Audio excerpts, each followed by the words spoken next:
Alors chers amis, aujourd'hui on parle de la parashat Vaïgash. Dans la parashat Vaïgash, on parle de Joseph. C'est un personnage fascinant que moi personnellement j'aime beaucoup. Et tout au long de ces 3 dernières parachiotes, on a pu suivre le parcours fort intéressant de Joseph. Revenons un peu en arrière. Dans la première paracha qui parle de Joseph, on décrit Joseph comme un enfant arrogant, capricieux, très proche de son père et un peu faillot sur les bords. Et ce personnage de Joseph, un jour, fait 2 rêves. Joseph va retrouver ses frères et leur raconte qu'il a rêvé que eux et ses parents se prosternaient devant lui. Alors ses frères, dans le rêve, sont représentés par des gerbes de blé qui se prosternent devant une seule gerbe de blé qui est la sienne. Et un deuxième rêve, dans lequel Joseph est représenté par un astre et tous les autres astres se prosternent devant lui. Les autres astres qui représentent ses frères. Qu'en déduisent les frères? Que Joseph, se considérant comme un exemple moral, un exemple de sagesse, un jour ses frères et ses parents se prosterneront devant lui. D'ailleurs, son père Jacob lui dira « Comment ça? Nous allons nous prosterner devant toi. Moi, Jacob, ton père, je vais me prosterner devant toi. » À partir de la paracha d'après, la parashat Miketz, après grand nombre de péripéties que Joseph vit en Égypte, Joseph finit en prison, Joseph interprète les rêves d'un maître panetier, d'un maître échanson qui sont en prison eux aussi à cause de quelques malheureux incidents, et ensuite Joseph interprète les rêves du pharaon, ce qui lui permettra d'accéder à un poste très élevé en Égypte. Il sauve l'Égypte de la famine en interprétant les 12 vaches maigres et les 12 vaches grasses qu'on a vu dans la paracha précédente. Puis arrive un moment où les frères de Joseph se rendent en Égypte car la famine touche aussi leur pays. Ils arrivent en Égypte, demandent l'aumône à Joseph, ne sachant pas qui il est, se prosternent devant lui. Et à ce moment-là, Joseph va avoir un déclic. Il va se dire... il est en train de se passer quelque chose d'important là. Vaïskor Elohim et Achalomot. C'est écrit dans le texte que Joseph se souvint des rêves qu'il avait faits. Vous vous rappelez les rêves qu'il avait faits de ses frères en train de se prosterner devant lui. Et Joseph se mit à pleurer. Mais pourquoi Joseph se mit à pleurer? Puisque finalement, ses rêves se sont réalisés. C'est la leçon qu'on tire de cette paracha. Joseph a interprété les rêves de Dieu qui sont en réalité des révélations. En général, les personnages bibliques, eux, reçoivent des révélations de la part de Dieu à travers des rêves, c'est-à-dire c'est des prophéties. En réalité, là, c'est une prophétie dont il est question. Il s'est rendu compte que la prophétie s'était réalisée à ce moment-là.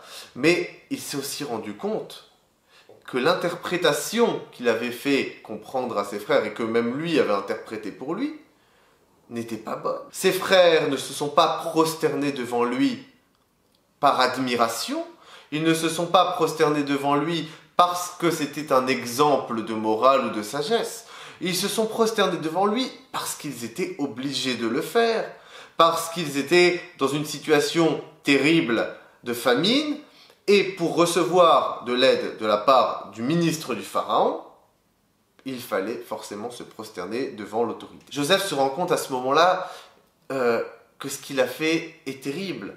Il se rend compte que toutes les catastrophes qui lui sont arrivées, la prison, Poutifar, le puits, tout ça, c'est arrivé parce qu'il a mal interprété la parole de Dieu. Mais vous allez me dire que les rêves que Pharaon a fait et que Joseph a interprétés n'ont pas mené à une catastrophe. Pourquoi? Je pense que à ce moment-là, Joseph a interprété les rêves, c'est-à-dire qu'il a utilisé un don que Dieu lui a donné pour le bien des autres, pour le bien commun. Il ne l'a pas interprété d'une manière intéressée. Et ça, c'est la morale de l'histoire.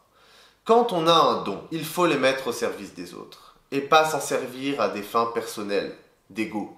Parce que là, Joseph s'en est servi pour se faire mousser devant ses frères. Il y a une autre leçon qu'on peut tirer de cette paracha. C'est l'interdiction chez les Juifs de faire du prosélytisme. Car il ne faut pas prétendre détenir la vérité dans le judaïsme et ne pas prétendre détenir la traduction ou l'interprétation de la parole de Dieu. On cherche perpétuellement l'interprétation de la parole de Dieu, mais on ne peut pas lui coller un trait de caractère. Une idéologie qui s'impose aux hommes par les hommes ne peut pas être une vérité absolue. Parce que l'homme y a ajouté quelque chose d'humain, quelque chose qui servira forcément ses intérêts. Il n'y a aucune interprétation des textes qui peut être imposée et qui est unique. Il y en a beaucoup. On est libre de l'interpréter à notre manière, mais on ne peut pas l'imposer aux autres. Voilà pourquoi Joseph est un personnage extrêmement important. Il a eu une révélation au moment où il a retrouvé ses frères, et il s'est dit, bon, maintenant qu'est-ce que je fais? Est-ce que je dis à mes frères, voyez, j'avais raison, vous êtes prosternés devant moi, mes rêves se sont accomplis. Non, Joseph s'est tu, il n'a rien dit du tout, parce qu'il a compris et il s'est repenti.